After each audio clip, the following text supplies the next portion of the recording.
ഇന്ന് നമുക്ക് ChatGPT പറഞ്ഞു തന്നിട്ടുള്ള ഒരു ഗിൽറ്റ് ഫ്രീ കേക്ക് റെസിപ്പി നോക്കാം കേട്ടോ.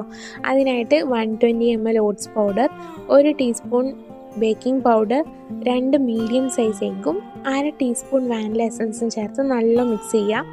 ഇതിലേക്ക് 1/4 കപ്പ് വെജിറ്റബിൾ ഓയിൽ അല്ലെങ്കിൽ ഗ്രീക്ക് യോഗട്ട്, ഞാൻ ഓയിലാണ് യൂസ് ചെയ്തത്, അതും 1/4 കപ്പ് ഫുള്ളും ഞാൻ എടുത്തിട്ടില്ല. ഇതും കൂടെ മിക്സ് ചെയ്ത് ഇതിലേക്ക് ഒരു 20 ഡേറ്റ്സ് 200 ml പാലിൽ നല്ല കുതിർത്ത് അരച്ചെടുത്തിട്ടുള്ള മിക്സും കൂടെ ചേർത്ത് നല്ലോണം ഒന്ന് ഇളക്കി അതിലേക്ക് കുറച്ച് ഡാർക്ക് ചോക്ലേറ്റിൻ്റെ പീസസും കൂടെ ഇട്ട് കൊടുക്കാം. നമ്മളെ കേക്കിൻ്റെ ബാറ്റർ അപ്പോൾ റെഡിയാണ്. ഇത് നമുക്കൊരു ബേക്കിംഗ് ട്രേയിലേക്ക് മാറ്റാം. ബേക്കിംഗ് ട്രേയിലേക്ക് മാറ്റി ഞാൻ അതിന് മുകളിൽ കുറച്ച് നട്ട്സ് പൊടിച്ചതും കൂടെ ഇട്ട് കൊടുത്തിട്ടുണ്ട്. ഇത് നമുക്ക് 180 ഡിഗ്രി പ്രീ ഹീറ്റ് ചെയ്തിട്ടുള്ള ഓവനിൽ ഒരു 20 to 25 മിനിറ്റ്സ് വെക്കാനാണ് ChatGPT പറഞ്ഞത്.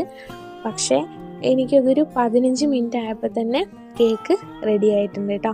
കേക്ക് നല്ല സൂപ്പർ സോഫ്റ്റ് ആയിരുന്നു. പിന്നെ ആ ഡേറ്റ്സിൻ്റെ മധുരം മാത്രമേ ഉള്ളൂ, വേറെ എക്സ്ട്രാ ഷുഗറോ കാര്യങ്ങളോ നമ്മൾ ചേർത്തിട്ടുണ്ടായിരുന്നില്ല.